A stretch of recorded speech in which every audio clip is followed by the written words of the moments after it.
Aku khilafah. Aku khilafah. Aku khilafah. Aku khilafah. Kowe iki ra melu berjuang, ning kene ya mung numpang, cangkemmu urip saka Indonesia, golek pangan saka Indonesia, kok ora gelem hormat karo Indonesia. Orang-orang seperti ini silahkan tinggalkan Indonesia. Ayo, mubahalah sama saya. Aku khilafah. Aku khilafah. Darahku ini khilafah, nadiku khilafah, jantungku khilafah. Aku hidup bernafaskan hukum Islam, yaitu khilafah. Aku penganut khilafah, kamu penentang khilafah. Nanti mana yang hancur? Goblok karepmu piye? Kowe iki ngopo to Nur? Rumangsa kalah ra iso nampa, akhire sumpah mubahalah. Iki sumpahe karo sapa? Wong mubahalah kok bengok-bengok dhewe. Kowe iki mubahalah apa dolanan debus? Kene goblok meneh. Itu Gus Telek, Gus Miftah, Gus Telek. Kalau orang Jawa kotorannya ayam. Itu Gus Telek gitu itu namanya. Nggak takut saya mau tarung, mau duel, kalah menang urusan belakang. Mau duel ayo. Kualitas seseorang itu ditentukan dengan mulutnya. Artinya apa yang keluar dari mulutnya itu merupakan isi dari otaknya. Wong sing ngomong pulau Gus Telek ya lumrah wong otak kayak isine kebak telek. Kita lihat video ya. Kowe iki ra melu berjuang, ning kene ya mung numpang, cangkemmu urip saka Indonesia. Dadaku sesek ngene iki. Otakku mendidih ngene iki. Ini ancuk kabeh. Asu kamu itu, Bong. Matamu gosok, rasa ngarani wong kowe. Asu, picak matamu. Mergo ngajine tabayat tubuh YouTube-an akhire gobloke kana ya kuno konan. Akhire uteke madaya kudu modal. Soalnya ora tau belajar ngaji ning pondok pesantren. Mergo ngajine tabayat tubuh YouTube. Laknatullah, kamu mati mengenaskan kamu, sak turun-turunanmu kamu nanti. Demi Allah.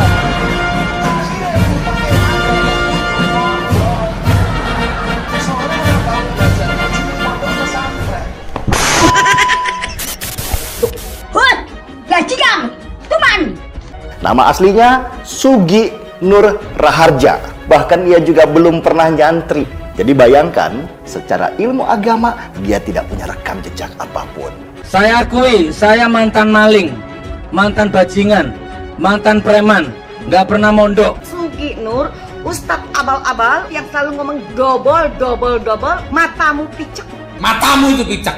Dobol kamu gimana? Wajahnya yang ngeselin itu ya sudah kita cukup bilang maklumin aja. Seorang yang kalau dilihat sekilas itu mirip Nicholas Saputra. Sekilas. Saya kalau boleh milih ya Allah jadikan aku orang Arab yang hidungnya mancung, yang ganteng, yang gagah, yang bidang dada. Tapi begitu kita lihat 2 kilas, 3 kilas, 4 kilas, itu kegantengannya lama-lama terdegradasi karena faktor usia. Jancuk jaran kon niku anjen. Matamu picek itu. Matamu picek kowe, bajingan kowe. Nur Sugi mencuat lagi sekarang. Penceramah bermulut kotor itu riwayat pendidikannya juga nggak jelas. Demikian juga soal pendidikan agamanya. Wong ia sendiri mengaku nggak bisa baca Quran. Saya akui, saya nggak pernah mondok. Saya nggak ngerti kitab. Mau kitab kuning, kitab gondol, kitab it, saya nggak ngerti. Emang gue pikirin. Buka surat Al-Isra ayat 176. Dengarkan. Buka ayat Al-Isra ayat 176. Ku yo goblok meneh. Sak ngerti kula Al-Isra niku ayate mung 111. Kok sing maca 176. Kula mikir sing diwaca ayat saka ngendi? Ternyata ayat hasil amandemen 212. Akhirnya Al-Isra ayate 176. Niki semakin ngawur. Yang mestinya menjadi contoh soal akhlak dan perilaku, Sugi ya tetaplah Sugi. Ia bukan orang sekolahan, ia tidak mengenyam pendidikan agama. Jadi jangan heran jika mulutnya tetap aja kotor. Gak masalah, matamu picek. Wanamu, keseduan apa kowe? Tak jodoh watu cangkemmu botol. Weh, jodohe celake. Wani karo aku. Biar senang enak kowe. Sugi sudah menemukan formula supaya dia bisa hidup sejahtera. Sugi termasuk cerdas. Dia memanfaatkan YouTube untuk mencari penggemar dan dia berhasil. penghasilan dari YouTube itu kan 30 juta, 15 juta, 20 juta. Pernah 30 juta sekali. Sekarang naik lah 15, maksudnya sekarang naik turun 15, 20, 15, 20. Kalau di bawah 10 jangan. Hanya dalam perjalanan sebagai ustadz, Sugi punya banyak kompetitor dan Sugi pun mulai mencari perbedaan dalam ceramahnya atau bahasa keren marketingnya diferensiasi. Sugi mulai berdakwah sambil mengeluarkan kata-kata mutiara yang sangat lembut didengar di telinga. Ngentot di hotel. Semangatnya lulu ngomong kotor. Tapi kalau kebiasa kalimat jorok, hendaknya dia nunda dulu untuk jadi ustadz. Karena anak kecil di kampung pun kadang-kadang ngomong jorok gara-gara dengar ustadznya begitu. Niru. Matamu asu. Pulang ya.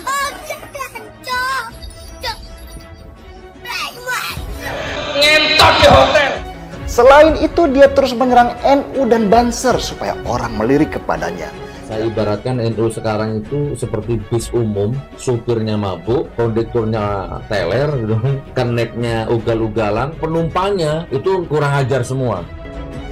Dan pada saat Pilpres, Sugi menemukan momentum dengan menyerang Jokowi sebagai panjatan sosialnya. Jokowi itu sholatnya pencitraan. Itu bukan fitnah, datanya ada. Wong nggak bisa ngimami sholat kok maksa jadi imam. Dan seperti kisah-kisah sukses lainnya, Sugi Nur pun berhasil mencapai cita-cita. Nama Gus ini aku bangun dengan darah dan air mata.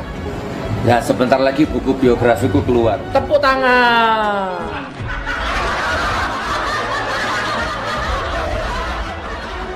Gatel. Dia dikenal di mana-mana dan undangan ceramah pun deras mengalir. Hidupnya berubah. Sugi Nur mulai menjadi bintang iklan, bahkan bermain properti. Sugi Nur dengan ilmu jualan obat yang dipadukan dengan agama akhirnya menjadi orang sukses dengan memiliki barang-barang mewah. Hasil jualan agama ternyata bisa membuatnya hidup sejahtera dan nyaman, bahkan bisa dipamerkan.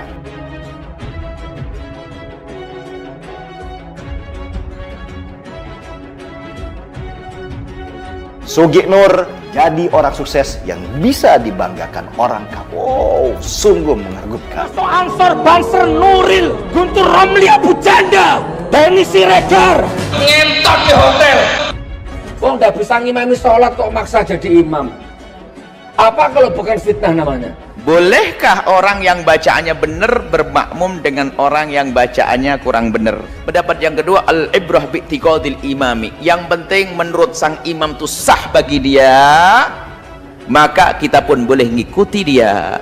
Dia kenapa kok bacaannya nggak karu-karuan? Memang bisanya begitu kok. Oh ya sudah. Kok nggak ada saya? Tak lempar kamera sekali. Nggak boleh dibuat main-main sholat ini, saudaraku. Ini bukan fitnah. Ini nyata. Jika ternyata Anda jadi makmum, jadilah makmum yang bijak. Bagaimana makmum yang bijak? Kalau ternyata imamnya belepotan, ya sudahlah ikut pendapat yang kedua. Jangan langsung lari membuat fitnah di masjid nanti. Nggak mau saya, kenapa? Bacaannya nggak benar. Apa yang terjadi di masjid tersebut?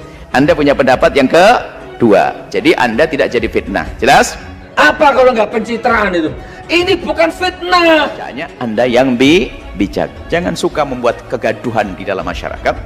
Saya bukan fitnah. Kalau fitnah itu ndak ada, diada-adakan. Itu namanya fitnah. Saya ngerti itu pilihan katamu. Kalau mau jadi oposan yang benar. Jangan pakai seperti orang pengamat intelektual, tapi pilihan katanya semua adalah menyebarkan kebencian. Hati-hati. Ngabalin itu penjilat. Ini bukan fitnah. Ini nyata. Kok bisa, Gus? Karena ngabalin makan uang kenyang di rezim ini. Walaupun namanya gaji atau apapun. Karena narasi yang diksi yang selalu dipakai, pakainya kayak gitu ya. Kerjanya adalah nyinyir, kerjanya mencaci maki orang. Ngentot di hotel. Semangatnya lulu ngomong kotor. Tapi kalau kebiasa kalimat jorok, hendaknya dia nunda dulu untuk jadi ustadz. Karena anak kecil di kampung pun kadang-kadang ngomong jorok gara-gara dengar ustadznya begitu. Niru. Matamu asu. Pulang ya. Matamu itu picak. Dobol kamu. Jancuk jaran kon niku anjen. Matamu picak iki.